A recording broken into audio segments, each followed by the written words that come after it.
Ladies and gentlemen, welcome to the AEW Double or Nothing Roundtable discussion on Thursday, May 27th, 2021. I am Joseph Conlon, your host of the Roundtable discussion. As you can see me in the very right corner as the host, I had to come dressed for the Roundtable occasion. I got a gold chain on, and I also put on a nice bow tie along with my AEW shirt. We are here to talk about Sunday night's Double or Nothing pay-per-view live in Daly's Place in front of a sold-out Daly's Place. That is beautiful to say.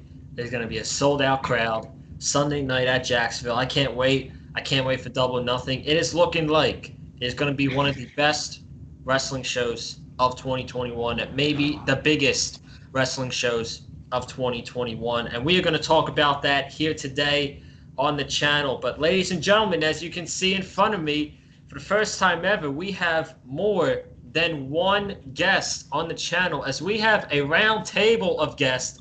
We have people who have entered the round table. I am going to start off with, you already know, he is the co-host on the AEW Dynamite reviews on Wednesday nights on the channel, live from Florida, Mr. Wesley Williams.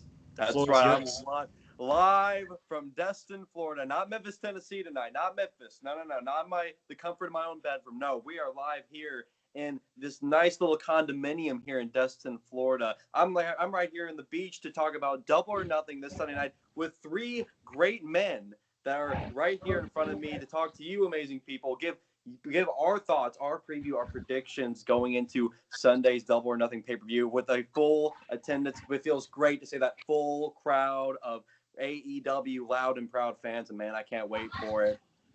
Yep, Mr. Williams, I would like to welcome you first to the round table here tonight. My second guest I would like to welcome to the round table. He is actually a first-time ever guest here on the Big Fight Field channel. He is one of the nicest people in the wrestling community, a great person, has a great mind for wrestling, and loves AEW. Ladies and gentlemen, Matt Moody is in the round table tonight. Sir, how are you? Joe, it is so glad to be on the Big Fight Field channel for the very first time, and getting a chance to share the room with you, Joe, and of course DJ Storms, who I've collaborated a couple of times on his channel for the rundown. And Wes, I don't know why Wes doesn't have a YouTube channel yet, man. He brings very good analysis like nobody else can. So I'm very honored to be a guest on the Big Fight Field channel for the very first time. I'm excited, man. Technically, Wes is a part of the Big Fight Field channel every Wednesday night, this week, Friday night. And then, finally, the last guest I would like to welcome, they call him the History Maker, one of the best channels in the IWC, a good friend since 2019. Ladies and gentlemen, DJ Storms. What is up, my guy? What is up? There's a pretty decent intro, I will give you that, but let me tell you something. There is only one way to introduce the number one guy in all of the IWC. So if you will allow me to introduce myself.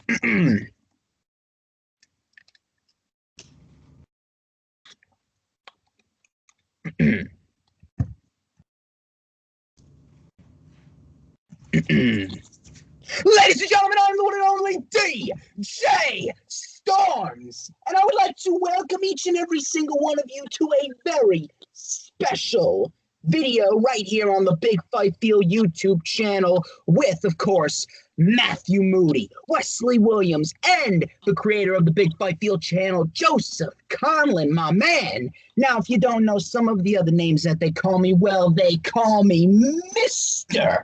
Controversy, and the operator of the best damn Twitter handle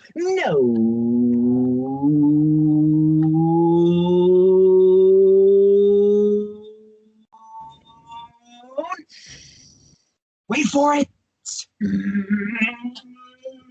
Wait for it. To Mankind, Joseph Conlon. Thank you very much for the opportunity. Very, very excited to be back here on the Big Fight Feel YouTube channel. Very excited to be collaborating once again with Wesley Williams. It's been a while. It's been almost a year since we collaborated. Matt Moody, it's been, I believe, 6 months. It's been since December since we've collaborated. So very, very happy to be back here with all three of you. We got a stacked card for Double or Nothing on Sunday, May 30th. Could very well go down as the best show of the year. What do you say we get into it? Yeah, man, that was one of the most epic intros to a preview video. Not even a preview. What a way to come in to my roundtable to the first time, man. Oh my God. Thank you for that intro, Mr. Storms. And thank you to all of you guys for entering the roundtable here tonight. Now, for the viewers watching this, this is not a typical preview and predictions video. This is a different video. It is the roundtable discussion. It is related to the theme of Double or Nothing, where I got a bunch of poker cards in the palm of my hand right now. And what you're asking, well, what are these poker cards for, Joseph Conlon? Well, these poker cards is, I have cards 2 through an ace without an 8, 9, and 10. What we will do is I will pick the card that the guest, for the guest who's up, and whatever card I pick, okay, say I pick a king, and whatever card I pick up, whatever match is slated for that card, that is the match that person will talk about. Hopefully I've made myself clear. Gentlemen, did I make myself clear by saying the rules? Yes, sir. Yes, sir. Right. Well, we are 7 minutes in, and let me get my promotions out of the way real quick. If you have not already, be sure to check out this past Monday's Monday Night Raw review and last night's NXT review, where myself and Cameron Johnson, we talked about Finn Balor versus Karrion Kross, and we talked about the debut of Frankie Monet. So much stuff on the NXT review. Be sure to go ahead and check that out. But, gentlemen, it is now time to start the roundtable discussion. Here for Double or Nothing, one of the biggest pay-per-views of the year. I will take volunteers to see who wants to go first. Does anybody want to go first? I'll go first. Mr. Williams. Mr. Williams. And then, just to add on to that, I'm only picking volunteers to see who will go first. And from my sheet here, I'll pick who goes next. And obviously, since I'm the host, I will go last. So, Wes, I'm going to pick your card right now. I am not looking. I'm looking directly at the camera. I picked a card, and believe it or not, I picked a king. I picked a king for you. And, sir, your match is what was announced yesterday for the buy-in, the NWA Women's World Championship match with Riho versus Serena Deeb. This is your first match to talk about. You are up. First match, talk about first match on the card. Not the main card per se, but the buy-in, Serena Deeb versus Riho for the NWA Women's Championship, a match just announced for the show, a match that we previously saw in the AEW Women's Tournament, which was one of the biggest highlights of that tournament for me personally. It was a great match between two really good women's wrestlers, and now here we are, Serena Deeb, Riho once again for the NWA Women's Championship. Who comes out the winner? It's very interesting. It's very interesting to see. We haven't seen Riho in quite some time. I believe the last time we did see her was probably the women's tournament, because I don't remember seeing her after that women's tournament. So this is going to be our first look at Riho once again after not seeing her for a little while. He's got a big match here against Serena Deeb, but in my honest opinion, I honestly Serena Deeb retaining the NWA Women's Championship, what should be a really good buy-in match to get everybody settled in at Daly's Place with that full attendance crowd. It should be a really good match. Both those women produced a great match last time, and I expect no different here, but I'm going with Serena Deeb to retain the NWA Women's Championship. All righty. Next up, we got Matt Moody in the Ray Phoenix shirt and the Carolina Panthers hat. Matt Moody, you were on the clock, and your card, sir, is a queen. And that match is the triple threat match for the AEW World Championship. Kenny Omega, Ooh. Pac, and Orange Cassidy. He got the big one, my God. First time in AEW history, we're getting a triple threat match or a three-way match to determine a world champion. Listen, Kenny Omega has been absolutely phenomenal at what he's done as champion. He won the title from Jon Moxley back in December at Winter is Coming. And he's overcome all challengers so far. And really, you know, it was a couple of weeks ago that Pac and Orange Cassidy had a match, and, you know, that determined the number one contender for the AEW World Champion. Kenny Omega got involved, had, you know, double disqualification. Tony Khan then came out, made the match, a three-way match for the world title. This is going to be a very, very fun match to watch because, you know, Pac and Orange Cassidy, especially Orange, you know, he's, you know, getting a chance to get a world title opportunity in AEW. This is going to be a phenomenal match. But at the end of the day, man, I mean, you can't go against Kenny Omega. And I see him holding that title for a very long time.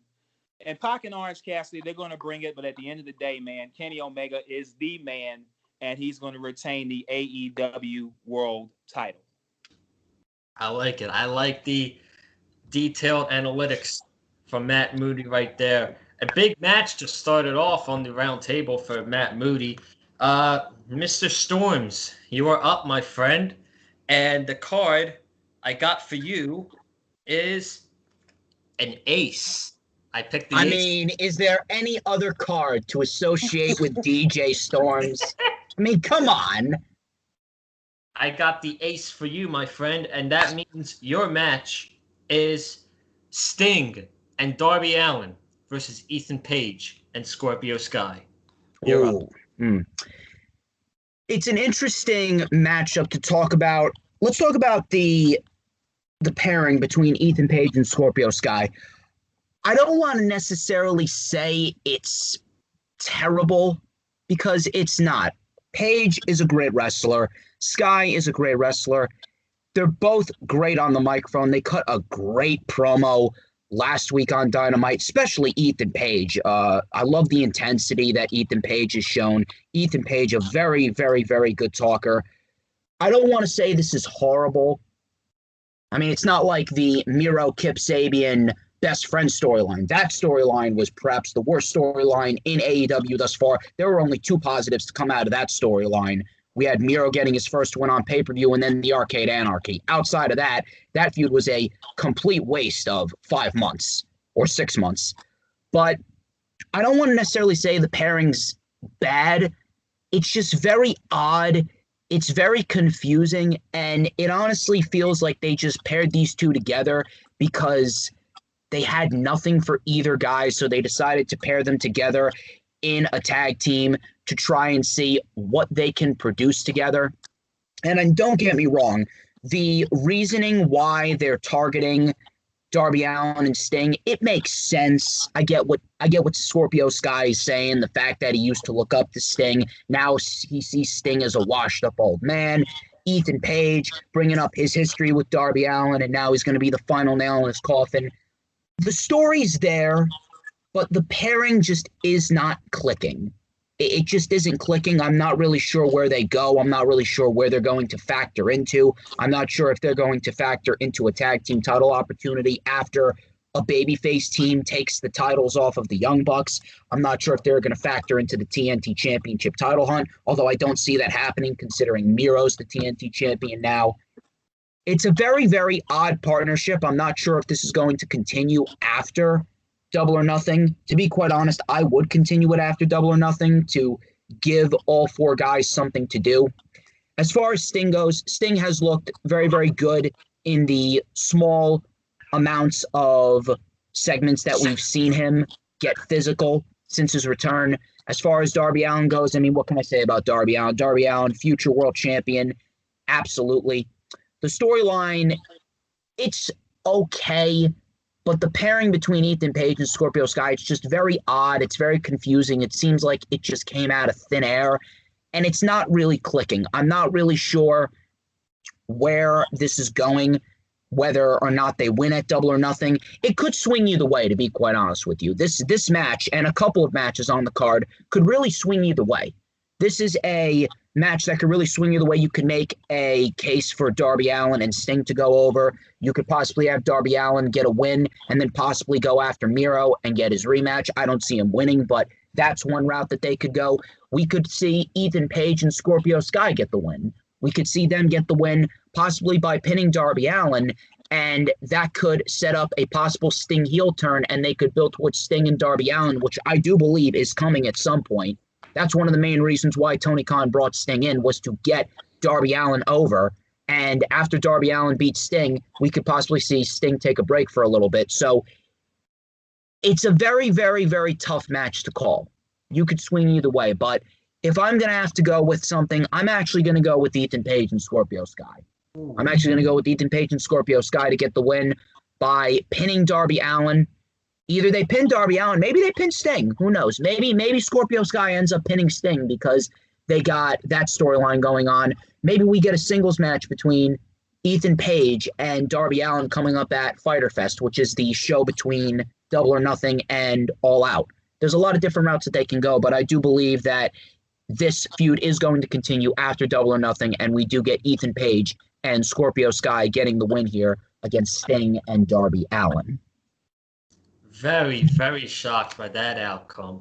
But for me, I am up now, and I selected a 7, which for me, that is the Casino Battle Royal. Now, I don't have all the names on the list for the Battle Royal, but I do know the names such as Powerhouse Hobbs, both members of the Acclaimed, both members of the Varsity Blondes, I believe Dark Order 10, Evil Uno and Colt Cabana, Jungle Boy, Christian Cage. There's a lot of names in there. I'm not going to go over all the names in there because I don't have it written down. But, I mean, I am not a fan of these battles. You guys, the viewers, if you know me, I'm sick and tired of watching Battle Royals in AEW every single pay-per-view. That's the couple negatives I have about it is they have Battle Royals all the time. And WWE has them as well, but man, I just can't stand Battle Royals when everybody's in the ring and no one can get their moves off. I absolutely hate it, and it's only good for me when it's like down to the final 5. But I do think that like a couple standouts that I could see in this match, they're not going to win or anything.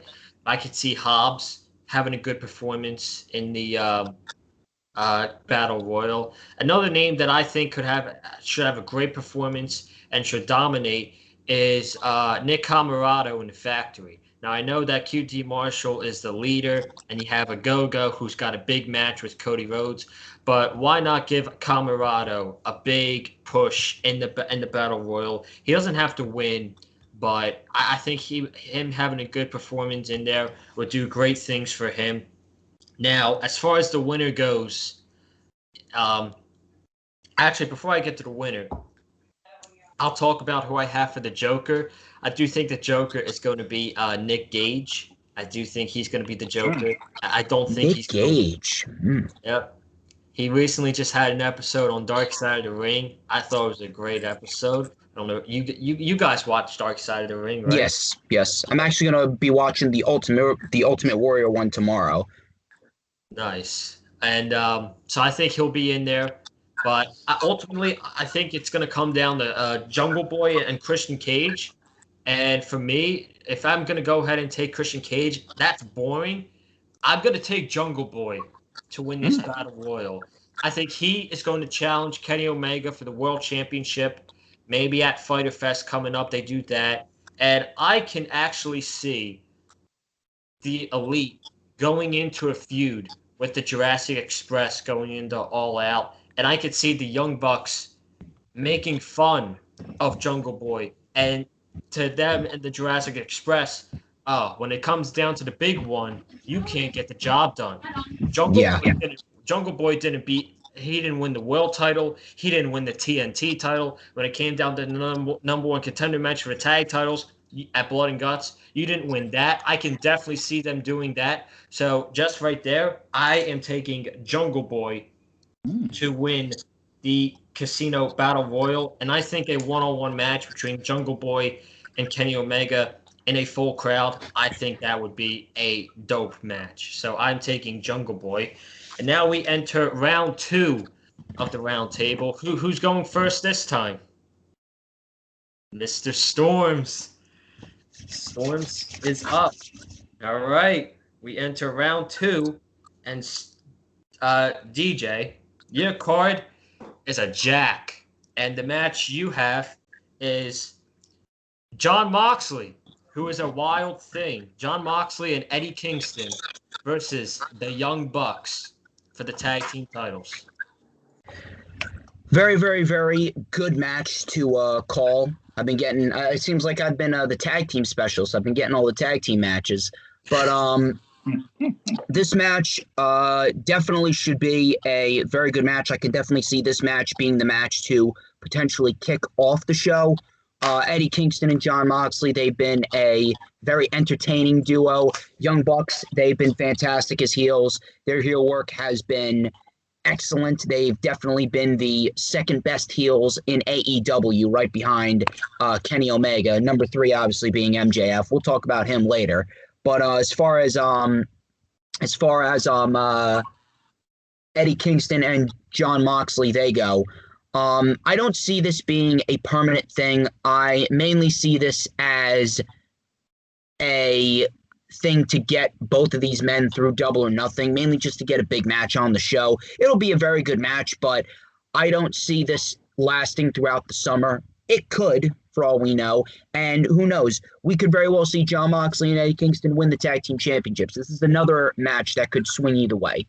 You can make a case for Eddie Kingston and Jon Moxley to win the tag team championships, and they could be built up as a babyface team, potentially for Ethan Page and Scorpio Sky, potentially for a team like the Acclaimed, because the Acclaimed, they're ranking up steam pretty quickly, and sooner rather than later, Tony Khan's going to have no choice but to push Max Caster and Anthony Bowens. Max Caster, I mean, if I haven't said it enough, the guy's fantastic at what he does, so I can absolutely see Kingston and Moxley being built up to drop it to a top heel team like Ethan Page and Scorpio Sky or the Acclaimed.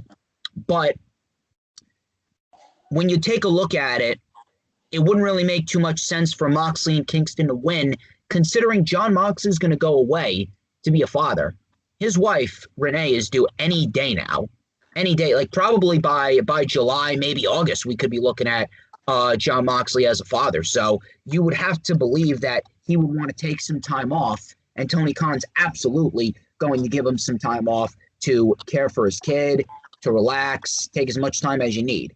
So I wouldn't really see a reason why they would give Jon Moxley and Eddie Kingston the tag team championships if Jon Moxley is going to go away to be a father. It wouldn't really make too much sense. And on top of that, Kingston and Moxley, they don't really need the tag team titles. Kingston's kind of up there in age. He's coming to the end of his career, so he's in a position where he's going to be in great programs, but he's not going to win any championships. As far as Moxley goes, he's a made man.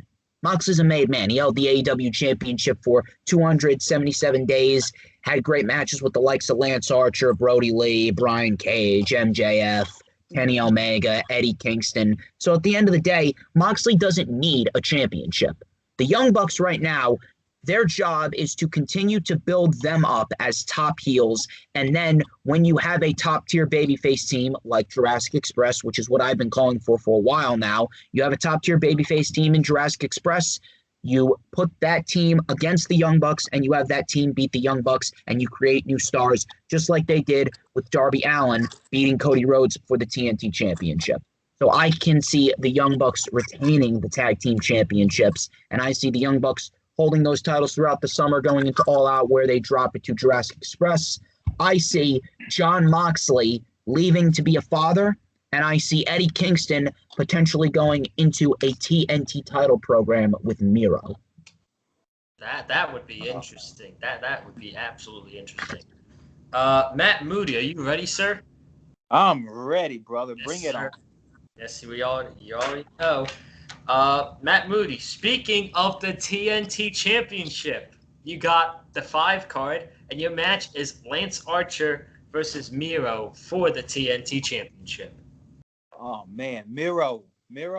I tell you what, when Miro first came to AEW, he was supposed to, supposed to be the hottest thing in town, and then he ran into Kip Sabian. Then they had that partnership, and then we all, I'm not a big fan. I wasn't a big fan of it because I wanted to see Miro be unleashed in AEW. But he ended up turning away from Kip Sabian and actually put him on the shelf. And then Miro, he was calling out all champions because, whoever was a champion, Miro wanted that title. And unfortunately for Darby Allen, Miro, ended up challenging Darby Allen for the TNT Championship after Darby Allen was beaten up by Ethan Page and Scorpio Sky. And then Miro ended up winning that TNT Championship from Darby Allen. And I hope Miro has a lengthy reign as TNT champion. However, you got Lance Archer on the other end, and Lance Archer last year, he challenged for the TNT championship, that first ever TNT title with Cody Rhodes, and ended up coming up short. But man, Lance Archer, man, he's a handful when you in the ring with the Murder Hawk Monster. Don't let this match fool you by any means necessary. Even though there's a big man match, both of these men are very agile. Miro, we all know how, strong Miro is, but Lance Archer, man, 7 feet tall, walking the tight top rope, during a match, man, it's so impressive, man. And I want to see Lance Archer get a chance to become a TNT champion. But man, Miro just being TNT champion, it's too early to call for Miro to drop the TNT title. So I'm gonna take Miro to retain the TNT championship. Maybe we see Miro have a feud with Hangman Page, hopefully, down the road over that TNT championship. It's gonna be a hard-hitting match. Don't let that match fool you by any means necessary. Go with Miro to retain the TNT title. Oh, here's a question though. How does he retain the title? That's a good question. It's tough to make Lance Archer submit, man, because Miro has that finisher, that game over finisher. Maybe Miro uses some little underhanded tactics to retain that TNT championship. Maybe use a foreign object, knock out Lance Archer, pin him 1, 2, 3. It's gonna be tough to make Lance Archer submit. And I hope that match doesn't end in disqualification because championship matches, we don't want to see that match or any championship match end in a DQ. So I think Miro is going to win by pinfall. Use underhanded tactics to retain. Could you see Lance Archer being locked in the game over and Lance passes out? That way it protects both men. I can definitely see that. I do definitely see that happening. All right, we are going to continue on with Wesley Williams. And, sir, wow, believe it or not, I pulled out another 5. So we are going to continue with the TNT Championship, and we're going to get your take on Lance Archer versus Miro. Lance Archer versus Miro. Well, let me tell you, man, this is going to be a big hoss fight. Big hoss fight coming our way on Sunday night, and I cannot wait for it, man. That little 3-minute promo they had last Wednesday on Dynamite, I mean, that right there in just 3 minutes sold you on a TNT title match between Miro and Lance Archer. It's that simple, folks. It's that simple to sell you on a TNT title match between these two big, monstrous men right here. Now, it's a toss-up here. It's another toss-up with Miro and Lance Archer. It's tough to call because Lance Archer, he didn't win the TNT title last year. Last year's Double or Nothing pay-per-view against Cody Rhodes.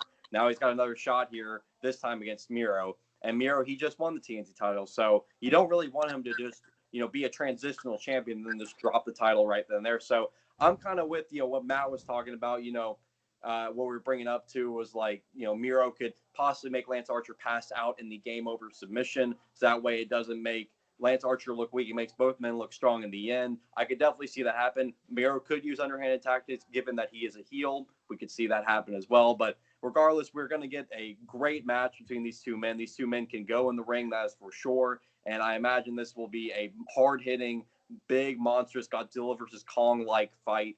But I'm going with Miro to retain the TNT title at the end of the day. I think Miro deserves a long reign as TNT champion, and I think he's certainly going to get it. But Lance Archer, I think the way they'll end the match will end up making both guys look strong in the end. Nice. And then for me, the final one, I pulled out the four card, and my match is the Stadium Stampede match with the Inner Circle versus the Pinnacle. Now, this is a big one. This, according to Dave Meltzer, this is going to be the main event of Double or Nothing. I don't know how accurate that is, so I'm going to take this with a grain of salt, and I'm gonna believe it when Tony Khan comes out and says it, or I'm gonna wait till Sunday night to see if it's actually the main event. But this match is going to be chaotic. I read that some of it is going to be live and some of it is going to be taped. So I don't know how that is going to specifically work, but I'm excited for this match. One of the matches I'm most excited for, especially after last year's awesome Stadium Stampede. One of my favorite matches of 2020 last year was that Stadium Stampede Inner Circle versus the Elite match. And we got another big one here, but if the Inner Circle lose, they are broken as a faction forever. And AEW promoted something very weird, I think, for Friday night's Dynamite, where they're going to do a celebration of the Inner Circle. So right then and there, you're telling me that they are going to lose the match and they're going to break up forever. And another thing is Chris Jericho is getting ready to go on a tour with Fozzy. I think in August they're going to start. So I absolutely see him taking a break for a long time. Gonna go do some stuff with Fozzy, get that out of the way, then come back later in the year. And even though they won Blood and Guts, I would like to see the Pinnacle win this match, the Stadium Stampede. And I do think they're going to win this match. And I am going with the Pinnacle to win Stadium Stampede at Double or Nothing. So I got the Pinnacle. We enter round 3 now of the Roundtable. And I figured I'd let Matt Moody go first since DJ and Wes first. You were stealing his thunder. So Matt, your card for the third round is I pulled out another 5, and we already did that one. So your card is an ace. Sting and Darby Allen versus Ethan Page and Scorpio Sky, my friend. Wow, this is gonna be an interesting match, man. Wow. Scorpio Sky and Ethan Page, man, they're an unlikely team. There's no question about it. We all know that. They're more like singles wrestlers at this point rather than being a tag team. But they've really shown heelish tactics as a team together, and especially just with their attacks on Sting and Darby Allen, especially Ethan Page throwing Darby Allen off the stage a couple of weeks ago. But Sting and Darby Allen, man, how could you not like Sting and Darby Allen, man? They're very cool together. Obviously, they're wearing face paint. We all know. The one thing that they do have, is chemistry. So it's going to be very, very interesting match, to say the least, with Sting and Darby Allen. I want to say Ethan Page and Scorpio Sky would win, but man, I just can't go against Sting and Darby Allen. I think they're gonna have an answer against Ethan Page and Scorpio Sky, and I actually see Sting and Darby beating Ethan Page and Scorpio Sky. All right, so Matt is going with Paige and Sky. We'll go with Wes Williams to go second this time in the third round. And, sir, your card is a 4 Stadium Stampede, my friend. Stadium Stampede. Stadium Stampede. Well, Stadium Stampede was a big match that stood out to me in last year's Double or Nothing pay-per-view. That was honestly one of my top 10 matches of all of 2020 because that match in itself had great action. It had great comedy. It all meshed so well together in just that big entire match. And this year, we got the Inner Circle back in the Stadium Stampede, this time going up against the Pinnacle and not the Elite. So we already seen Inner Circle versus the Pinnacle in Blood and Guts. Now this is the next step in their feud here with Stadium Stampede. Now who comes out the winner? This could be another match. It's a bit of a toss-up. We're seeing this celebration of the Inner Circle happening on Friday Night Dynamite, and we're hearing about Jericho going on tour with Fozzy and stuff. But, Inner Circle doesn't mean the Inner Circle, they don't win on Sunday either. But, honestly, the Pinnacle, they probably could use another big win here. They already got that big win in Blood and Guts, that getting another win and then being the ones to disband the Inner Circle forever. That'd be big for the Pinnacle, be big. MJF would be bragging about that till, the end of his career. The fact that he was the one that, broke up the Inner Circle. That's totally an MJF thing. It's totally a thing Maxwell Jacob Friedman would do. So it's definitely an interesting match here. It should be a lot of fun. It should be a lot of chaos. When you put all these guys together, we've seen them in Blood and Guts. They put on an excellent showing in that. I imagine no different here with Stadium Stampede. I'm not sure how they might do it. We're hearing the rumors that it could be the main event. There's going to be some live aspects to it. I brought up on the Dynamite reviews how, they could very well move the fans from Daly's Place into the Jacksonville Jaguars Stadium to fill up the capacity there for the match. It's going to be interesting to watch, but I'm very much excited for it. But if I'm going to have to go with anybody, I think I'm going to go with the Pinnacle as well. I think I'm going to go ahead and go with the Pinnacle with the win. I think it'd be big for them. And the Inner Circle, I think this would be good to go ahead and probably break up the Inner Circle, to have Santana Ortiz go off, do their thing in the tag division, have Sammy Guevara be built up now as one of the next big baby faces in the, into the TNT title and world title pictures. That's something you definitely want to build up there. Jake Hager, I'm not really sure where you put him, but I'm sure he'll, be somewhere in there. But Jericho, I could see going off for a while, doing his sport Fozzy and everything. But I'm going to go ahead and go with the Pinnacle as the winners of the Stadium Stampede. All right, and that is now the time of DJ Storms for your turn in the third round of the round table. And, sir, your card is a 7. That is the Casino Battle Royal. So, we got the Casino Battle Royal, various names that you already named: Christian Cage, Jungle Boy, Brian Pillman Jr., Griff Garrison, Evil Uno, Stu Grayson, Matt Sydal, Powerhouse Hobbs. There is an interesting dynamic with the Casino Battle Royal, and you're right when you say that they tend to do too many battle royales at the pay-per-view. If anything, the Casino Battle Royal should just stick to Double or Nothing. That should be the only pay-per-view where we get the Battle Royale.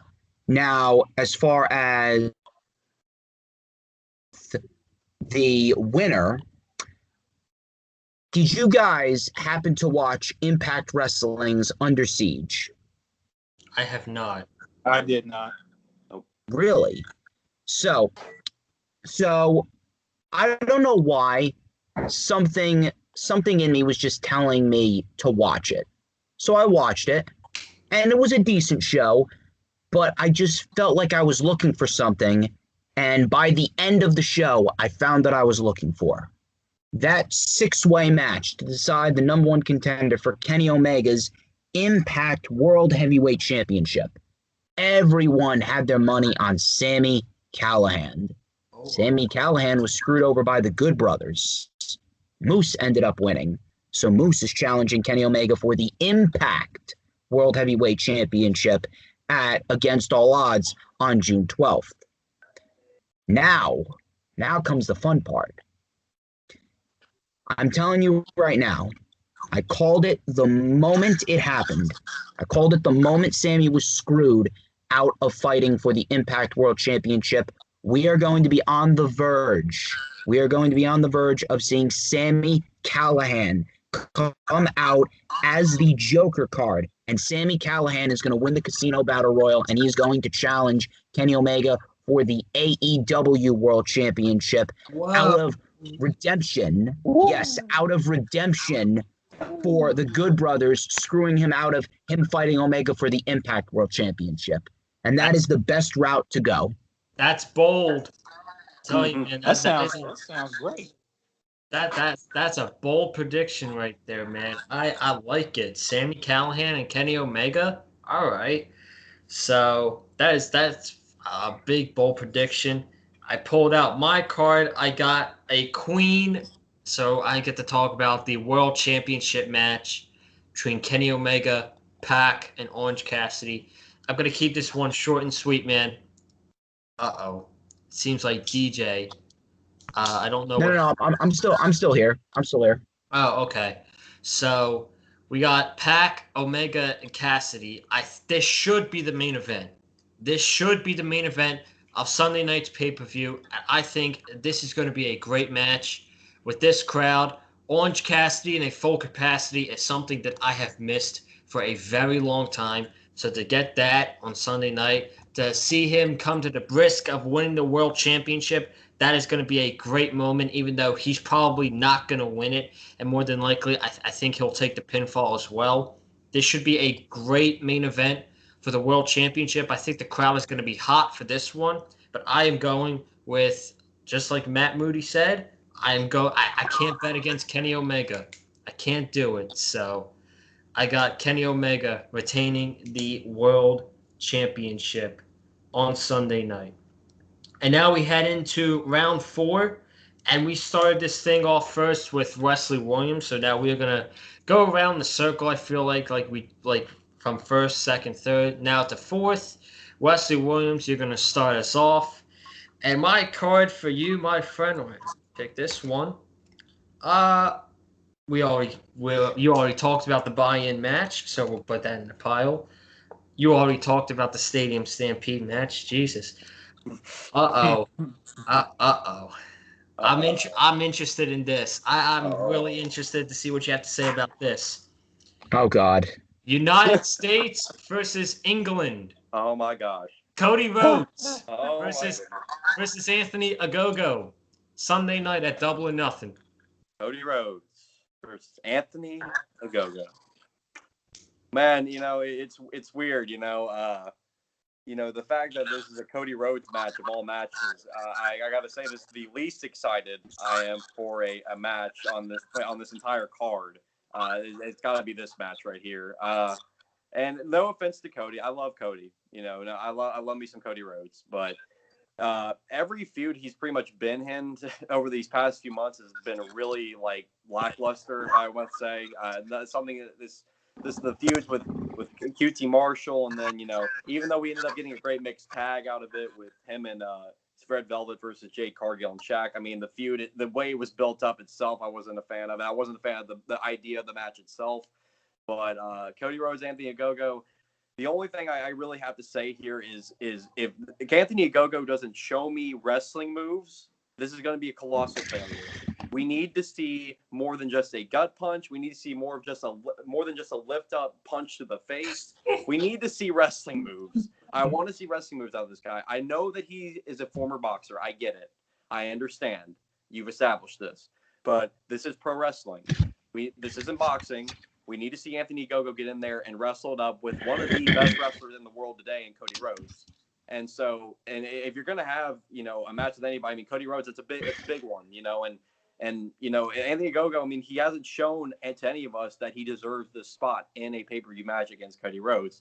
So the question is he going to show up on Sunday night, or is this going to be a major flop? I hope he shows up. I hope we're in for a surprise. I really hope so, because right now I'm not feeling it. I'm just not feeling it. And people haven't been feeling this feud either with the whole America versus United Kingdom dynamic here that we got going on. So, but if I have to pick a winner here, I mean, I feel like you got to go with Anthony Ogogo to win. All I hope for is that he shows up. He shows me some wrestling moves. He gives me a good performance. If he gives me that, I will praise the match. That will be fine.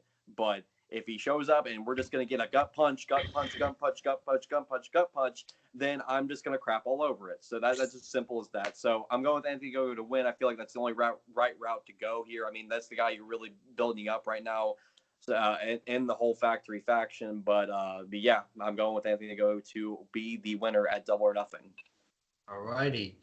Matt Moody, sir. Your card number. Ooh, first match. 6. Adam Hangman Page versus the Machine, Brian Cage. Ooh, you talk about this is going to be a really good match. Now, did they have a match a couple of weeks ago on AEW Dynamite? Because I know Brian At the Cage, end of April, yeah. At the end of April.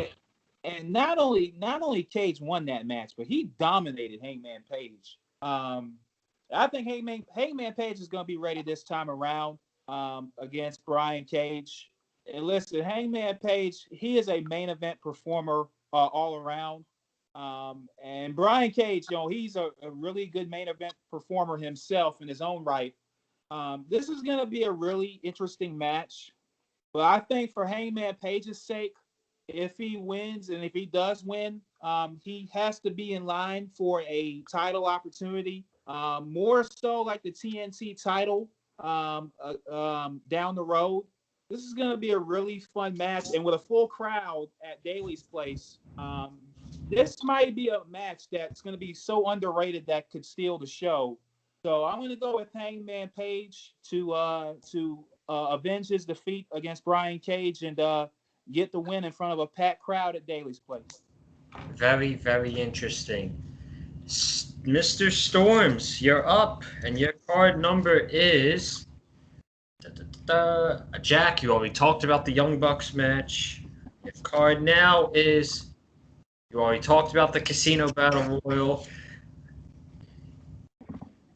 Cody Rhodes versus Anthony Ogogo, my friend. You're up. US versus UK. So, listen, Cody's promo a few weeks ago was excellent. If there's one thing that Cody Rhodes always does, he always makes everything, even if it's nothing. And let's be honest, this match is nothing. This match is legitimately nothing. Cody made it sound like it was the most important thing in the world. And I will give Cody credit where credit's due. Cody Rhodes makes everything, even if it's nothing, feel important. But if you're going to try and tell me that Anthony Ogogo's actually done something to show that he deserves to be in the spotlight, I mean, come on, you're out of your mind. You're out of your mind. What has Anthony Ogogo done? What has he done? A plethora of gut punches and a pop-up right hand? That's it. Well, that's it. All of a sudden, that constitutes him as worthy of getting a match against Cody on a pay-per-view like Double or Nothing, one of their biggest shows of the year. Here's what I'm going to say. Tony Khan better know what he's doing with Anthony Ogogo. They better know something that we don't. They better have seen him in a wrestling ring without a crowd, in private, busting his ass, and he actually knows what he's doing in the ring. And I hope I want him to succeed. I want him to succeed, and I really do hope that this flows very, very nicely and this works out okay. But based on what we've seen, you can't tell me that he's ready. You can't tell me that he's worthy of this spot. You can't tell me that he's equipped to handle himself in this spot. What has he done to prove to you or anyone that he deserves to be in the spot with someone like a Cody Rhodes, of all people on that roster? Cody. I mean, come on. I don't know who's going to win this, but here's what I will say. If Anthony Ogogo shows up, like Wes said, and he surprises the hell out of everyone, I'm going to go with him to win. But if he clearly shows that he ain't ready, if he clearly shows his inexperience and he clearly shows that he is not equipped to handle himself, you give Cody Rhodes the win. You're not going to have Cody Rhodes lay down for Anthony Ogogo and lose to Anthony Ogogo unless you have plans for Anthony Ogogo and Anthony Ogogo is ready for a major spotlight like that. It's a tough one to call, but I want to hope for the best. I really do want to hope for the best. I want to hope that this does not bomb, even though it's certainly looking like it will. But I want to hope that it's not going to bomb, and we could be looking at a semi-decent match, and Anthony Ogogo actually surprises everyone with a semi-decent performance against a guy like Cody, and we see Anthony Ogogo show up to work, and I can see him getting the win over Cody. If not, Cody gets the win. So, who do you have winning the match between Ogogo and... If you had to pick one, who do you got? I'd probably go with Anthony Ogogo because Cody is in a position right now where he's just been putting over countless individuals. He has not won a big match since Full Gear when he dropped the TNT title to Darby. Every single big match that he's been in, he's lost. Yeah. And plus he's going away to be a father as well. Mm-hmm. And then finally, for me, in the round, I have the ace, which is Sting and Darby Allen versus Ethan Page and Scorpio Sky. Listen, man, Wes, you already know. I talk about the Ethan Page and Scorpio Sky pairing. I just don't understand it. They're two singles guys. You separated Scorpio away from SCU to put him in a tag team with Ethan Page. I just don't get it. I really don't get it, man. They're great heels. Ethan Page is a phenomenal heel. I love Ethan Page. Scorpio Sky, he is awesome. I do think this is going to be a good tag team. I actually think this is going to start the show just to get the crowd riled up, get Darby Allen. Everybody loves him. Everybody loves Sting. So I think this is going to start the show, and I think it'll be a great match.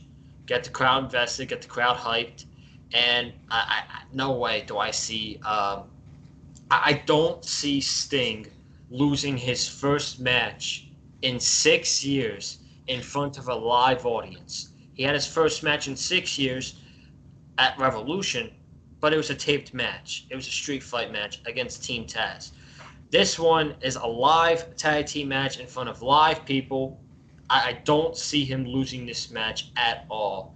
So I am going with Sting and Darby Allen to defeat Ethan Page and Scorpio Sky. And now, fifth round, Mr. Storms, you are up, my friend, and you got the Stadium Stampede match. Stadium Stampede, second one of its kind, and this is continuing the feud with the Pinnacle and the Inner Circle. I do not see this feud ending after Double or Nothing. I don't. I see this continuing without Chris Jericho, considering that he's going away to do his Fozzy duties, because he's got Fozzy obligations throughout the late summer months leading into the fall, the early fall months. I do see the Inner Circle winning this. I don't believe that they're going to break up the Inner Circle, specifically because they are much better together than they are separately, and they're not really going to go anywhere in terms of certain individuals aren't really going to go anywhere separately. Hager's not going to go anywhere separately. Jericho's really not going to do much separately either because he's already a made man, so there's not really too much more for him to do. As far as Santana and Ortiz, I feel as though they may get a little lost in the shuffle considering how big the tag team division really is. But I feel as though they just put the stipulation of Inner Circle breaking up if they lose to add a little bit more intrigue into the match. And I do see the Inner Circle winning this, tying up the score 1-1, and then we could possibly get some matches between Sammy and Spears. Maybe we get a match at Fyter Fest between Proud and Powerful and FTR. Then we could possibly get MJF versus Sammy in a one-on-one match at some point. It's definitely going to be an interesting summer, but I do not see this feud ending after Double or Nothing. I do see this feud continuing with or without Chris Jericho. I do see the Inner Circle coming out victorious, and I do see the Inner Circle winning the match, and we could see this feud continue, possibly going into the fall, and in the fall they'll probably have some type of blow-off. And I say that because they need to keep MJF occupied for the time being, because whoever takes that title off of Omega is going to be the biggest babyface in the company. And then in is going to slide MJF. And after that specific babyface, whoever it may be, has a nice solid run, MJF's going to slide in after this feud with the Inner Circle and Chris Jericho, and MJF's going to slide in and win the World Championship, and he's going to be the top heel, not only in AEW, but in the entire wrestling world. So I see the Inner Circle walking out victorious to continue this feud, mainly to keep MJF occupied. That way, when the time is right, then you can end this feud and you can move MJF on to fighting for the World Championship. So you got the Inner Circle winning the Stadium Stampede match. Yes, because the Pinnacle won the first match. So now the Inner Circle, realistically speaking, if we're going to be quite honest with you, MJF has had the upper hand over the Inner Circle since day one. Since this whole thing started back in September, MJF has constantly been getting the upper hand. He beat Chris Jericho at Full Gear. He won the Inner Circle Exhibition Triple Threat Tag Team match. He was not the one pinned at Revolution. Chris Jericho was. And then he got the formation of the Inner Circle. Not the Inner Circle, the Pinnacle, excuse me. He kicked out the Inner Circle from their own locker room. Then he won Blood and Guts. So he's been getting the upper hand this entire program. The Inner Circle has not been getting the upper hand at all. Chris Jericho has not been getting one single victory. So at this rate, they're going to have to win at some point, the Inner Circle. You're going to have to gain some sort of momentum for them. That's why I believe the Inner Circle is going to come out victorious. All right, Matt Moody. I got the 4 card for you, and we're going to continue on with the Stadium Stampede. You're the last one to talk about it, so. All right, very interesting. All right, man. This is the second installment of the Stadium Stampede. We got the 2 biggest factions in AEW, the Pinnacle and the Inner Circle. The Inner Circle were the first real faction in AEW, and now we got the Pinnacle. MJF, he wants it all, man. He wants to own AEW. Hey, man, this. Sammy Guevara said it himself, man. As long as the Inner Circle and Pinnacle are in the same company, this feud will never be over, in his estimation. And I have a feeling that after Stadium Stampede 2, this feud is going to continue, and the only way this feud is going to end is when the Inner Circle disbands. But I do not see the Inner Circle disbanding here. We got Stadium Stampede last year, but that was without a full crowd. But with a full crowd this year at Stadium Stampede, man, it's going to be rocking. It's going to be chaos everywhere. I guess there's going to be a lot of food fighting somewhere here and there. Oh man, I can't. I love the Pinnacle, man. The Pinnacle have a lot ahead of them as a team, but at the end of the day, the Inner Circle, man, they are. They're gonna remain strong after it. Even though when Chris Jericho does go on his Fozzy tour, I still strongly believe that the Inner Circle is gonna win Stadium Stampede 2. All righty, and Wes Williams, you're up, my friend, and your card is a Queen, Kenny Omega, Pac, and Orange Cassidy. Kenny Omega, Pac, and Orange Cassidy, first ever triple threat match in AEW history. And what better way to cap off the first ever triple threat match in AEW history with having the world title on the line. And Joseph, I'm going to agree with you, man. I feel like this should go on last. I mean, you got 3 guys right here who the fans are, really behind. I mean, Kenny Omega, arguably the best wrestler in the world. You got Pac, who a lot of people love. You got Orange Cassidy, a big fan favorite. I mean, why wouldn't you want to end your show on a big note like that? But Kenny Omega, as we've seen, he's been collecting belts from all over. He's collected belts from AAA, collected belts from Impact. He's got the AEW World Championship. Kenny Omega is a real busy man these days. Real busy man. And I mean, he's just going to keep getting busier and busier as time goes on. I mean, who's to say, what other company he could be showing up? He could show up in NWA. He could show up in New Japan. He could show up anywhere. He could show up anywhere he wants. because he is Kenny Omega, and he's the cleaner. He can do whatever. And then you got Pac in this thing. Pac, one of the best wrestlers in the world today. I mean, you talk about somebody who's exciting to watch every chance you get to see him. I mean, and Pac and Kenny Omega, they have that history together, as we saw. I mean, one probably still to this day the best match in Dynamite history, Pac versus Kenny Omega, in that 30-minute Iron Man match right before the pandemic. I mean, absolutely phenomenal stuff. Those two guys work very well together. They have a deep history there. Orange Cassidy, Kenny Omega's looking at Orange Cassidy right now as a complete joke. He's looking at him like, who are you to be stepping up and to be, joining this match for the AEW World Championship? I mean, it's preposterous, but I don't think Kenny Omega's done enough of his research on Orange Cassidy to really know what he's getting himself into. But regardless, we are going to get ourselves into an amazing match. I mean, I don't see this match being disappointing whatsoever, having any kind of disappointing ending. I think it's pretty safe to say that we're going to be in for a treat with these three men. But at the end of the day, man, I got to go with the cleaner. Kenny Omega. I mean, he's been racking up the wins. He's been, really building himself up as a dominant AEW World Champion. And I feel like that's where Reigns going to continue after Double or Nothing, as he will come out still the AEW World Champion. Alrighty, and my card is the buy-in match between Serena Deeb and Riho. I'm going to take Deeb, obviously, to retain the championship. Riho won the first match. It was a great match. It was one of the most underrated women's matches in AEW history, in my opinion. And the crowd was hot for that match. And imagine a hot crowd for the match again at Double Nothing. I think it'll be a great match. And I'm just going to simply say that Serena Deeb is going to retain.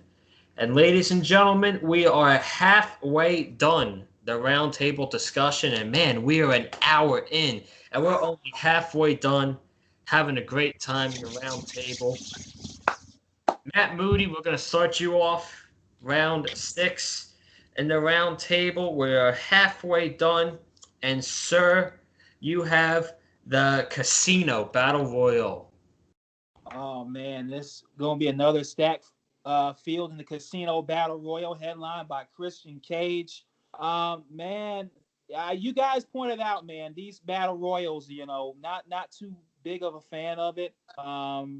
We just want to see, down to the final 4, and that way it brings the most drama with these Casino Battle Royals. The mystery is gonna be that Joker, man, because anybody can be the Joker, man. I could easily, head to Daly's place and be that Joker, man. You never know these days. But it's gonna be very interesting. DJ Storm said it's gonna be Sami Callihan. Joe, you said Nick Gage was gonna be that guy. I don't know, man. It's anyone's guess at this point. That's what AEW is all about, most times. The element of surprise. So we're going to find out together Sunday night. Now, as for who wins, man, I want to say Christian Cage will win. Although Christian Cage, he needs time to get himself, main event ready. But if he wins this Casino Battle Royal, it'll be a shot in the arm for him. So I'm going to go with Christian Cage here to win the Battle Royal. So I'm going to go with Christian Cage. All righty. Wes Williams, you are up again, my friend, and your card is an ace, Sting, and Darby Allen versus Ethan Paige and Scorpio Sky. Well, like we've been talking about on the Dynamite reviews, Joseph, I mean, we're in agreement here that the whole pairing of Ethan Paige and Scorpio Sky is very random. Doesn't really make any sense. I mean, these are two singles guys that really should still be singles guys in all honesty, but, they don't make a terrible tag team by any means, but the pairing is just very odd, very random. And it really, I feel like it might have just really been put together for this whole feud with Sting and Darby Allen, really, because you got Ethan Paige and Darby Allen's history with each other. You got Scorpio Sky looking at Sting as just as a has-been who's just trying to steal the spotlight from all the younger talent.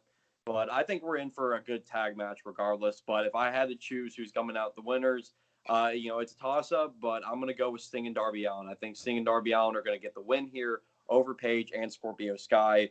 I think they're going to continue on with their ways as a pairing. And, I could eventually see, like a DJ, like you brought up, eventually at some point we see Sting and Darby Allin go head-to-head at some point. Sting maybe turns on Darby. I could definitely see that happening at a later point, but I just don't know if I see that happening as soon as this Sunday. I think we're going to have Sting and Darby go over Ethan Page and Scorpio Sky, and I'm kind of hoping after Double or Nothing we see Page and Sky just kind of travel off on their own again, because I'd rather see these guys in singles capacities rather than as a tag team. I haven't been feeling it. I just really haven't been feeling it. This tag team, I've been watching them on Elevation, on Dynamite, on Dark. I mean, I'm just not feeling it. I just feel like the dynamic is just weird there. It's just not meshing all that great together, and so we'll see what happens. But I'm going with Sting and Darby Allin at the end of the day.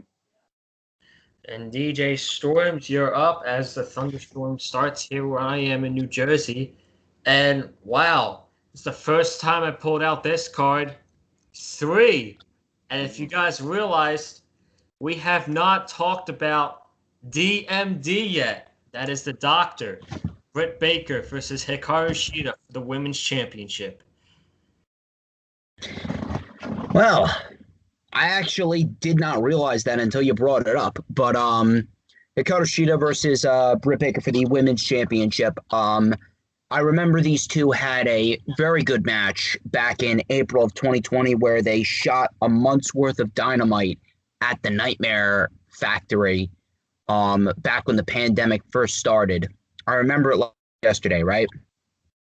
And I remember actually the match where she broke Brit Baker's nose. It's going to be a very nice throwback.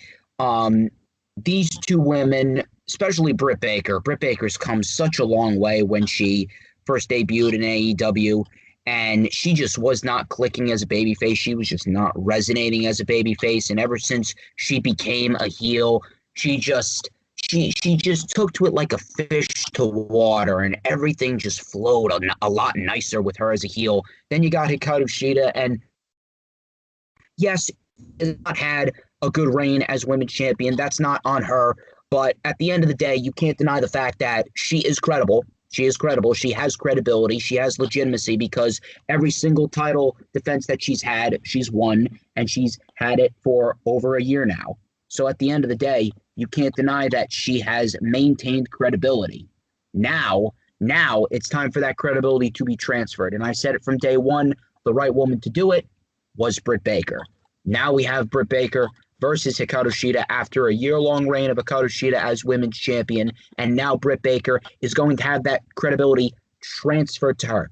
Brit Baker is going to be the one to dethrone Hikarushita. Now what happens afterwards? You have multiple routes that you can go. You have multiple challengers that you could put up against Brit Baker. Nyla Rose, Ty Conti, Red Velvet, Chris Statlander. But ultimately, the woman that's going to take it off of Brit Baker is going to be Thunder Rosa. And I have a big, bold prediction. If Tony Khan wants to do this and he really wants to make the women's division a top draw in the company, what must happen is this. Deeb is obviously, I'm pretty much giving away my prediction on this. Deeb's obviously going to retain against Riho at Double or Nothing. Now we have a scenario where Deeb is going to go up against Thunder Rosa because Thunder Rosa's made it clear that she wants the NWA Women's World Championship back. Thunder Rosa, I can see beating Serena Deeb. Then we got Full Gear, final pay-per-view of the year in November. We are going to have, for the very first time ever, Brit Baker and Thunder Rosa are going to revisit their feud. It is going to be title for title. AEW Women's World Championship, NWA Women's World Championship. Thunder Rosa's walking out a Full Gear final pay-per-view of the year with both championships. But it all starts with the first domino, and that's Brit Baker defeating Hikarushita to win the AEW Women's World Championship. It's a very clever idea right there for the future of the women's division. But, Brit Baker for the women's championship. And now for me, my card. I already talked about it. Whoa. Lights almost wonder. We're probably gonna have to hurry up a little bit because as we're filming, it is Wednesday night. This will be up on Thursday. It's currently a thunderstorm in my area right now, and I don't want the lights to go out. I pulled out a 5. Lance Archer and Miro for the TNT Championship. Matt and Wesley has said it best. These are going to be 2 big hosses going at it. 2 big bulls. Wesley said it best, man. Godzilla versus Kong. And I think, personally, I think Miro's going to retain. He should retain. But Lance Archer has been with Jake the Snake Roberts for over a year now. And I think it's time we let that go because I think Lance Archer is better off by himself. I think, personally, I think that Jake is going to accidentally cost Lance Archer the match. Maybe he has a bag of snakes and he tries to hit Miro, but he hits Lance Archer with it. Then Lance is going to get pissed off at Jake Roberts. And from there, Lance Archer and Jake the Snake Roberts are going to be done. And Miro is going to retain the TNT Championship. So that is that. And we'll start back up from the top with Wes Williams. 4 more rounds to go. Gonna try to hurry it up a bit. And your match is Brit Baker versus Hikarushita for the Women's Championship. All right, AEW Women's Championship, Brit Baker DMD versus Hikarushita. Now, Hikarushita's had a long reign as AEW Women's Champion, as we have seen. I wouldn't say it's been the best of reigns, even though it's been a long one. I mean, she hasn't really had too many memorable feuds throughout this reign, in my honest opinion. But now here we have a big match here with 2 women who have a big history with each other, with Brit Baker and Hikarushita dating back to April 2020 of last year, like DJ, like you just brought up, with the match that they had back at that point where we saw Brit Baker's face get busted open and became a big T-shirt design for AEW. And now here we are, fast forward 1 year later, Double or Nothing, title on the line between Brit Baker and Hikarushita. And I mean, there's really no other choice than to go with the dentist herself, Miss Brit Baker DMD. Miss Brit Baker DMD is your choice. She is, and I've been saying it for weeks on end on the Dynamite reviews, she is inevitably your next AEW Women's World Champion. There's no other choice. There's no better choice than the doctor herself, Brit Baker, DMD. So I got Brit Baker winning the AEW Women's Championship, having a really nice reign with that Women's Championship up until, and in my honest opinion as well, I think we will also get Thunder Rosa and Brit Baker ultimately at the end of this whole thing, and which should be another banger. I mean, we of course saw their no holds barred street fight at the end of Dynamite on that St. Patrick's Slam, I believe, and that was a phenomenal women's match, the best women's match so far this year, in my honest opinion. And so I think that's where we're going to ultimately see that culminate. But here, Double or Nothing, Brit Baker, no better choice. There's no other choice than the doctor as your next AEW Women's Champion. Matt Moody, I got you a king. That is Riho versus Serena Deeb, the NWA Women's Championship. All right. Serena Deeb, very, very talented in the ring. When you watch her matches, as the NWA Women's World Champion, and then you got Riho on the other end, first ever AEW Women's World Champion.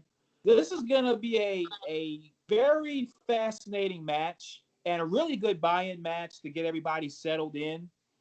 And as Riho's going to really bring it here, as we all know, despite her size, Riho really brings the best out of the women that she's in the ring with. But at the end of the day, Serena Deeb, as we've seen so many times, she's going to prove too much for Riho.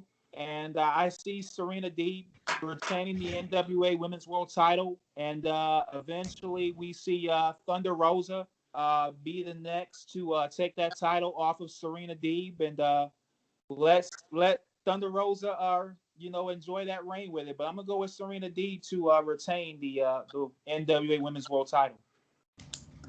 All right, DJ Storms, your match, sir, is A king, Riho versus Serena Deeb.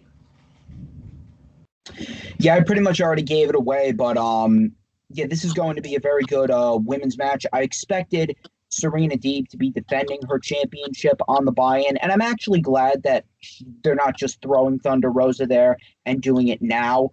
I'm actually happy that they're waiting on that, and I do believe that they should wait on it a little bit more. Probably do Serena Deeb versus Thunder Rosa, maybe at a Fyter Fest or maybe at All Out, so that way they can really start building towards Thunder Rosa versus Brit Baker at that time when it's right.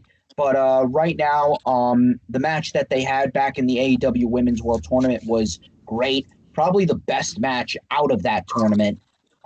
Very, very, very underrated. Riho, listen, you can downplay her because of her size, but at the end of the day, she is an excellent professional wrestler, and she knows how to work, and she can work with just about anyone. I don't think I can remember the last time Riho had a bad match.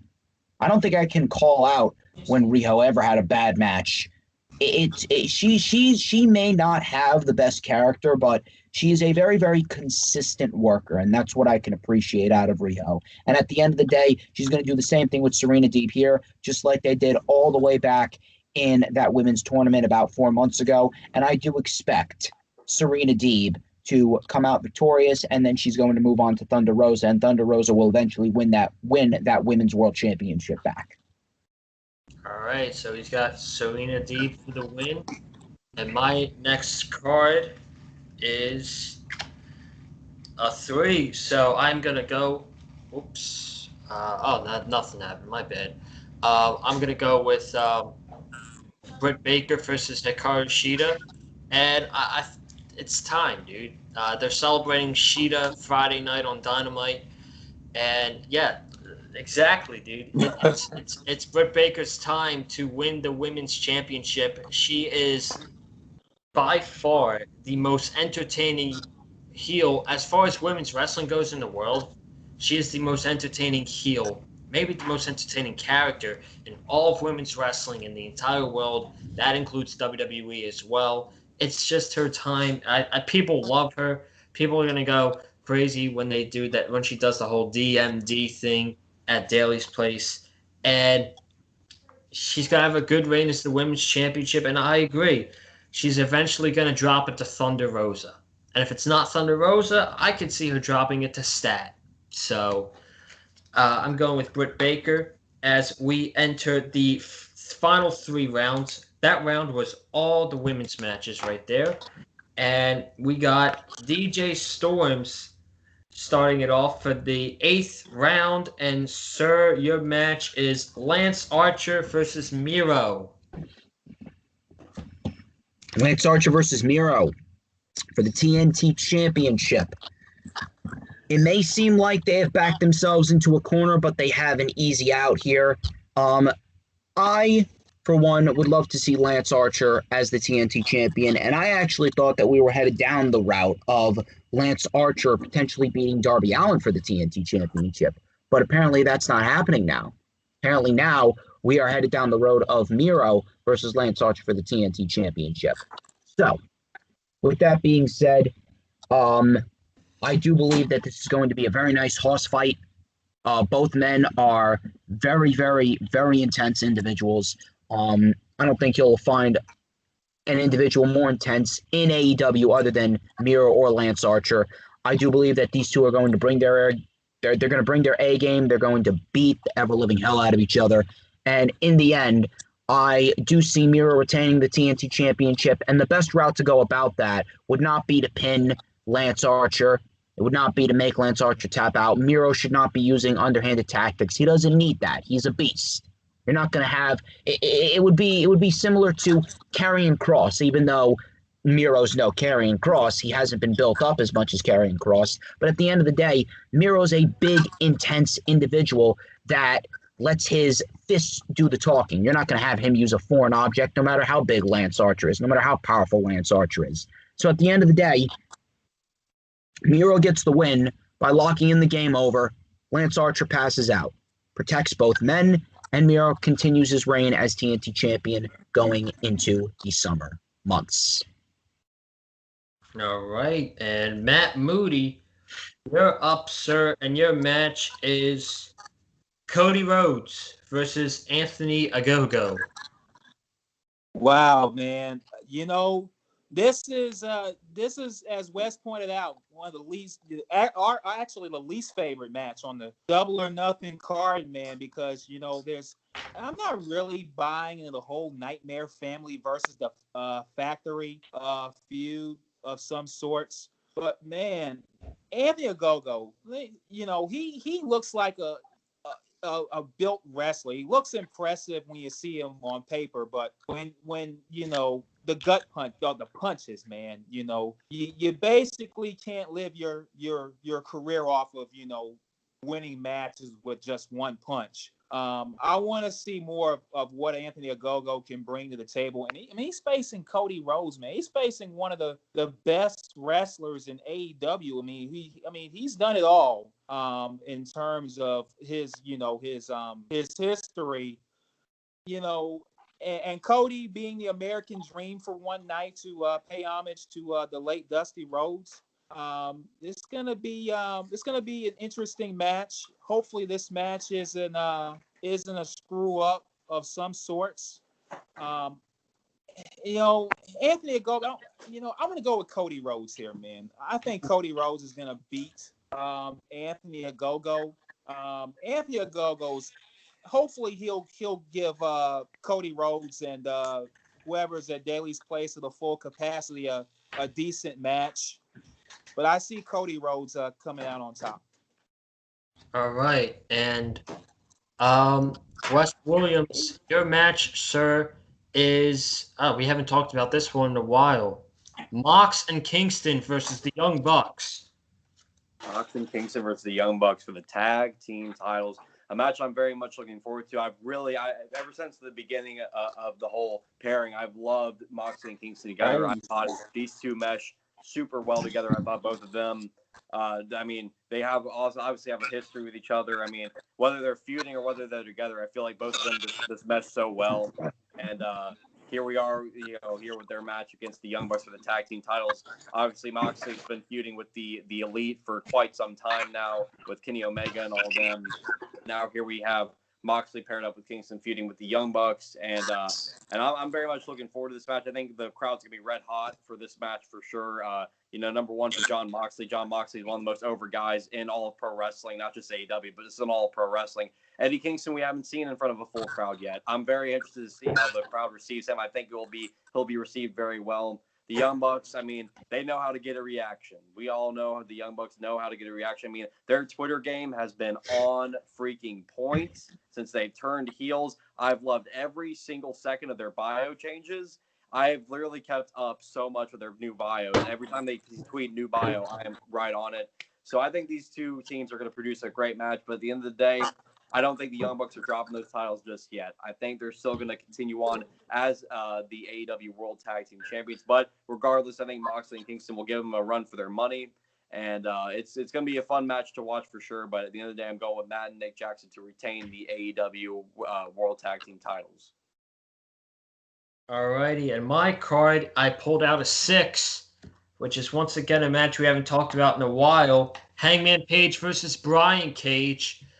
This is good. This is an underrated match. I'm hyped for this match. These two guys really couldn't go out there and do what I know they could do against each other, because they made Brian Cage defeat Hangman in a dominant fashion way, having Brian attack Page before the match, and then he beat him in like 8 minutes. So we're going to get this match again. I think it's going to be a great match. Really great, underrated match. But here's the but. This is my sleeper pick. I'm taking Brian Cage to win this. And I seriously think Brian Cage can use this win again. Because think about it for a second. Hangman is eventually going to beat Kenny Omega for the World Championship. I think it's probably going to happen at All Out. And before he drops it to MJF, he's going to need challengers and he's going to need a storyline. And I just think, Brian Cage is right there. And you have a storyline already set up. Hangman seems like he can't beat Brian Cage. And then he finally beats him on pay-per-view to retain the world championship. And then once Brian Cage loses that match for the world title against Hangman, that is when he's going to break away from Team Taz. And at Double or Nothing, I got Brian Cage beating Hangman Page once again. And as we hit the final 2 rounds of the roundtable discussion, I feel like we all know the matches that we still haven't talked about yet. So, Matt Moody, I'm going to get to you right now. And you are up for Brit Baker and Hikarushita. Oh, now, I tell you what, Hikarushita, AEW Women's World Champion for over a year now, which is very impressive. There's no question about it. And although, AEW Women's World Title hasn't seen many holders since the beginning, what Shida has done has been impressive. Although, the list of challengers that she's faced is very scarce. But, in comes Dr. Brit Baker. She's been in AEW since day one. Why has she not gotten an opportunity at the AEW Women's World Title until now?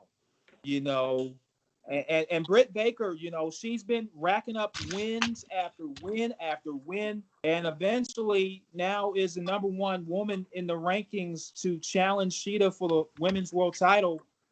This is the time that Dr. Brit Baker, this is obvious, she's going to end up winning the AEW Women's World Title from Hikarushita. This is going to be a really good match.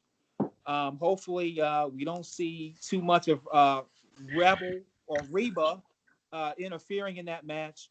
But this is going to be a really good match. But Dr. Brit Baker, this is her time to shine. She is going to be the next AEW Women's World Champion, and I see her holding that title until Full Gear, when Chris Statlander, if not for Thunder Rosa, to beat Brit Baker for the title. And I think Chris Statlander will hold that title until Revolution next year, when Jade Cargill, I think, will end up being a Women's World Champion at Revolution next year. Wow. Alrighty, wow. Hey, they're building her up very nicely, and they're making me a fan of her. But now we're gonna get to Wes Williams, Hangman Page versus Brian Cage, my friend. Joseph, I'm with you there, man. This is a very underrated match on the card. I think a lot of people are sleeping on this match. I don't think people realize. Just how great Brian Cage and Hangman Page, truly are. The fact that they're going one-on-one here on a pay-per-view here in Double or Nothing. These two guys are going to tear the house down. Hangman Page is still super over. There's no doubt about it that this crowd's going to become unglued when Hangman Page shows up, man. He's still one of the most over baby faces in the entire company. Brian Cage, it's going to be, I'm very interested to see how he does in front of a full crowd, but I imagine it's going to be great. I imagine these two are going to create magic when they get in that ring. But Joseph, I'm going to agree with you here, man. I think Brian Cage is going to get yet another win over Hangman Page. You build Hangman Page up. He gets another loss. He's all distraught about it. We've seen this play up with Hangman Page. It makes all the sense in the world for him to, lose again, be all distraught, and then eventually continue to build himself back up once again. He already lost that number 1 contendership when he lost to Brian Cage. He was there. He was right there, number 1 contender. And we all thought, are they already pulling the trigger on Page versus Omega? And, I was thinking, and Joseph, I know you're thinking too, it was too soon to pull the trigger on it. We wanted to wait it out a little bit longer. It was a little too soon to pull the trigger. And so I think AEW realized that, and they thought, okay, Brian Cage gets the win over Hangman Page, gets him out of that number 1 contender spot. And now you got Brian Cage in that top 5 ranking system. And, I think honestly, we could see Brian Cage picking up yet another one over Hangman Page. You have him get another loss, build him back up more and more. You got a lot of time from now until All Out, or even if you want to go as far as Full Gear in November. It'd be the 1-year anniversary of Hangman versus Kenny Omega in the finals of the AEW World Title Eliminator that we saw back in last November. So it would be a great story to tell right there, 1 year to the day. We see that happen. But I'm going with Brian Cage. I think the Machine will come out the victor in this match, and we'll see Page eventually get brought back up into that world title picture once again. All right, Mr. Storms, same match, my friend. I really wasn't thinking about that now that you think about it, but I'm actually going to stick with my original prediction for this match, and I'm going to go with Hangman. This definitely is a match that I'm most looking forward to. I'm definitely in the camp of thinking that this could be the sleeper match of the night. I'm definitely in the camp of thinking that these two could absolutely steal the show. And I absolutely believe that Adam Hangman Page is the guy to take the title off of Kenny Omega. And at the end of the day, we could be looking at Hangman Page using Brian Cage as a stepping stone to get to that. I don't really know where Brian Cage goes. I do believe that we could possibly get a storyline with Team Taz and the dissension with Team Taz. They were playing that up coming out of Revolution after their street fight loss to Sting and Darby Allen. I believe that they could continue to build that up. Maybe, considering that Christian Cage is still feuding with Team Taz, we could very well see a tag team match between Christian Cage and Adam Hangman Page taking on Team Taz, probably at a Fyter Fest sometime between now and All Out. I definitely wouldn't mind that, but definitely a good point that you brought up, building up Brian Cage and having Adam Hangman Page in the storyline where he can't beat Brian Cage and then he eventually wins the World Championship and Cage is his first challenger. It's definitely an interesting scenario, although I'm still going to go with Adam Hangman Page to beat the Machine Brian Cage in this match. This could definitely kick off the show, and I do expect this to be one of the matches that could potentially steal the whole entire show. Absolutely, man. I'm really looking forward to this match. Now that we're all talking about it, it's like top 5 easily for me, most matches I'm looking forward to. But the match I'm probably most looking forward to is Jon Moxley and Eddie Kingston versus the Young Bucks. First of all, I can't believe nobody has brought this up yet. I am excited to hear that crowd sing Wild Thing when Mox and Kingston come out on Daly's Place and the whole crowd going Wild Thing. I'm so pumped for that. But I think this is going to be an awesome tag team match. I think we're going to get a great story from the Young Bucks and Mox and Kingston. I think the Good Brothers are going to get involved. Heck, I would like to see Nick Gage get involved and take out the Good Brothers and, get him a big spot in the match. Since he's kind of in that violent, hardcore style with Mox and Kingston, I like to see him be there as backup. But, oh man, this is so tough. But I'm going to stick to the storyline I said very early in the roundtable, with the feud going into All Out being the Elite Young Bucks versus Jurassic Express for the tag team championships, and I'm taking the Bucks. I'm taking the Bucks to retain the tag team championships, and this is the match I'm looking forward to the most on Sunday night. And then, ladies and gentlemen, we have entered the final round of the round table here tonight. And we're going to start it off with Wes Williams. Yes, 10. We're going to start off with Wes Williams. And I think your final match is the Casino Battle Royal. Casino Battle Royal. Well, I mean, I think we can all agree here Battle Royal is just, AEW just tends to do them a little too much. And, I'm for the whole idea of just doing it at Double or Nothing. I mean, Casino Battle Royal, Double or Nothing, the whole theme, it makes sense. If they were just doing it once for the whole year, I probably could accept it. It's way better than them doing it constantly over and over again. But Battle Royals just ain't my thing. It's usually always a big sloppy mess up until we get to the end of the actual Battle Royal. Then it actually starts to get pretty interesting. But who's coming out as the Joker is really the ultimate question. I feel like in this match, Nick Cage has been brought up, and another person was brought up too that DJ brought up. And DJ, I mean, you're speaking my language, man. I think as well, Sami Callihan will come out as the Joker card in the Casino Battle Royal, and I do in fact think that Sami Callihan will come out the winner of the Casino Battle Royal and will go on to challenge Kenny Omega for the AEW World Championship, which should be a amazing match between two guys who are great on the mic, great in the ring. I mean, it's just a recipe for success right there. I mean, you do have some other good contenders in that match, but ultimately I believe that the Joker card will be revealed as Sami Callihan, and I think Sami Callihan will win the Casino Battle Royal on Sunday night. All right, Matt Moody, man, your final match, the Bucks versus Moxley and Kingston.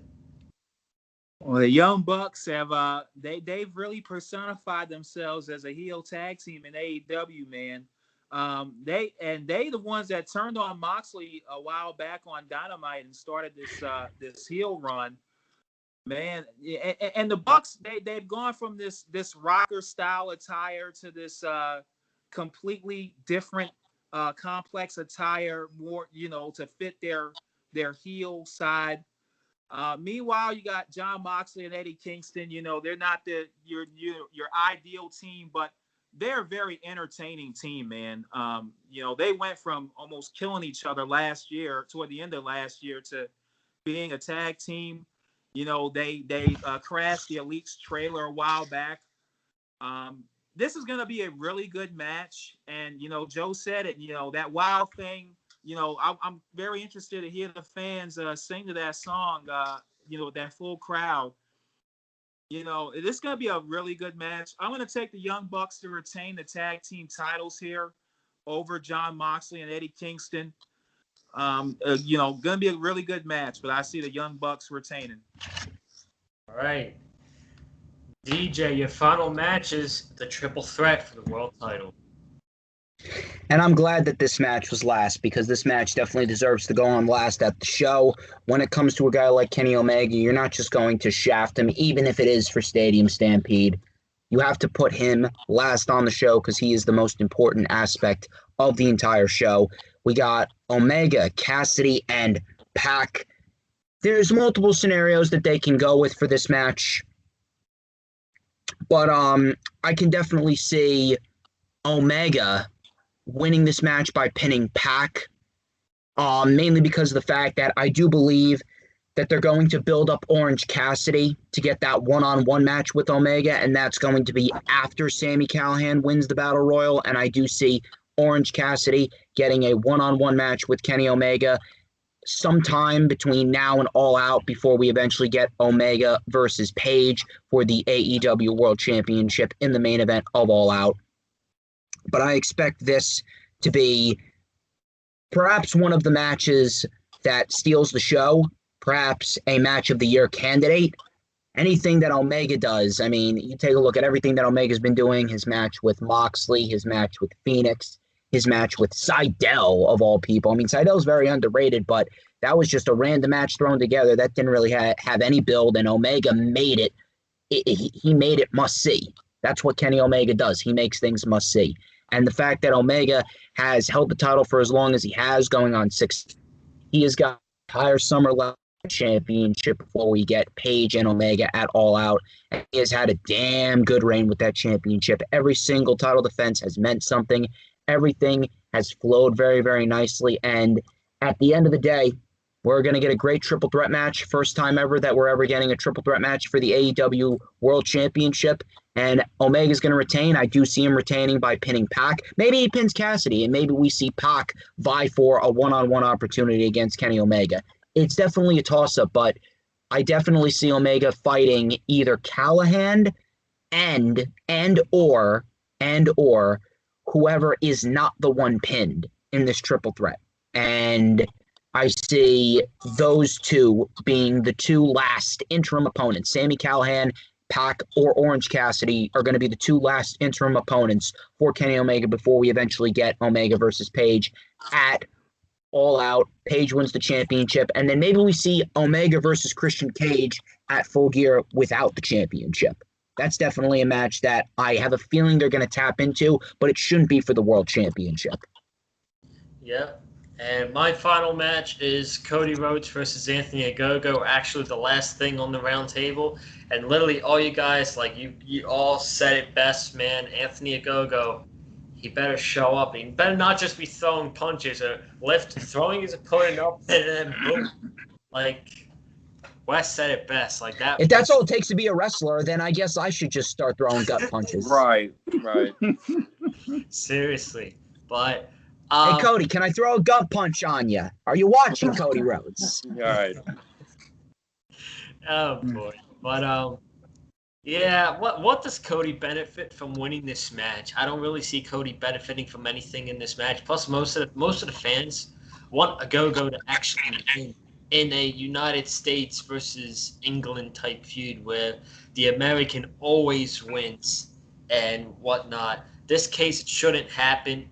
A Gogo needs to go over because if we're going to take a Gogo as a big deal, this is the match. This is his biggest match by far. By far. You better show up to work. If not, then Cody gets the win. Right. Yeah. But this is going to be a sink or swim situation for a Gogo.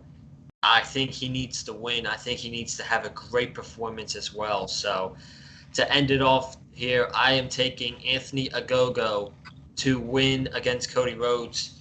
And ladies and gentlemen, that is the end of the Double or Nothing roundtable discussion here on the Big Fight Field channel. What a time, man. What a time. We went an hour and 40 minutes, and every minute of it was a blast, man. I truly thank you guys for entering the roundtable tonight. Is there any last minute words before we get out of here? I guess I'll go ahead and go first. I mean, what a round table this was, man. I'd say this was quite a success, if I do say so myself. And boys, it was a pleasure getting to talk Double or Nothing with all you guys. I cannot wait to enjoy the festivities this Sunday night. I will be back in my home in Memphis, Tennessee, to watch the pay-per-view unfold. It's going to be a lot of fun, folks. For those of you tuning in to this roundtable, thank you so much for taking time out of your evening, your day, whenever you're watching this, taking all this time to watch us talking about AEW Double or Nothing this Sunday night. It's going to be a great show. It could very well be the pay-per-view of the year, given the card that we have been given in front of us. But boys, it's been a pleasure, and I love talking wrestling with you guys, and it's going to be a lot of fun this Sunday night. Matt, any words? Yeah, man. Hey, Joe, man, I appreciate you having me on. First time guest on the Big Fight Field channel. Hopefully more to come. You and Storms, you're great content creators in your own right. You know, Wes, you was absolutely amazing with your analysis as always. I look forward to you guys on your tweets Sunday night with AEW Double or Nothing. It's going to be a fantastic show. Live crowd. Like forever, man. Since this pandemic, it's gonna be a show, man. I can't wait. Yeah, absolutely. And then Storms, anything you gotta say, man? Excellent, excellent, excellent stuff from all three of you. Very, very happy, very, very grateful for the opportunity. And of course, I got to get my self-brand promotion and my advertisements in there. You can follow me on Twitter at HistoryMakerDJS. You'll find out why I am the operator of the best damn Twitter handle known to mankind. Follow me on Instagram at TheDJStorms. Add me on Facebook as well for collaborations and business inquiries. Send me an email, stormstakeover@gmail.com. Like the official DJ Storms business page, in which all three of these fine gentlemen are a part of. And I may just send you an invite to join the official DJ Storms Posse group on Facebook. Like, comment on all my videos. Hit the subscribe button as well. Subscribe to me on YouTube at DJ Storms, and hit the notifications bell with a huge coup de grace. That way you will know whenever I pop up on YouTube, because whenever I pop up on YouTube, it's the best time to be on YouTube. It's the only time you're going to get to see this glorious sideburn chin strap combination, this beautiful mustache right here. You already know the drill, ladies and gentlemen. Of course, tonight on Thursday at 7:15 p.m. Eastern Time, I will be live on Top Rope Squishy's channel. You can go subscribe to her at Top Rope Squishy on YouTube. She's having me on, and I am going to preview and predict Double or Nothing with her. She is going to be in her Squishtradamus attire, so it's going to be very, very interesting to see what happens when the Jersey Devil meets Miss Squishtradamus. So please go check that out on her channel. Tomorrow on my channel, actually, I'm having my own preview and predictions for Double or Nothing, where I am going to have not one but two guests on the rundown for the very first time ever. Kyle Deemer, who had me on Hack 'em Up podcast to talk about Halloween for the return of Michael Myers, and My man Hibiki TMD. I have been on his channel twice already for Hibiki High Spots. He was on my channel back in February to talk about the Elimination Chamber. Now he's coming back to join me and Kyle Deemer to talk about Double or Nothing. And of course, on Saturday, as always, 1 p.m. Eastern Time, is the Lightning Flash update. We got plenty of news to talk about, including where Edge has been. Keith Lee has not been released. Do not let the rumors fool you. And John Cena is returning to the WWE. Could this be setting up Cena versus Reigns at SummerSlam? I give my thoughts and analysis on that. Thank you very much to Wesley Williams, Matt Moody, and Joseph Conlon. I greatly appreciate it. I hope to do it again sometime in the future. Fellas, it's been real, man. It's been real. I'd say this roundtable was a success. I hope you guys enjoyed the roundtable. And myself and Wes Williams will see you back here tomorrow night for a late night review. Late night review for Dynamite before Double or Nothing. So, guys, have a good night. Stay safe. And as always, stay classy.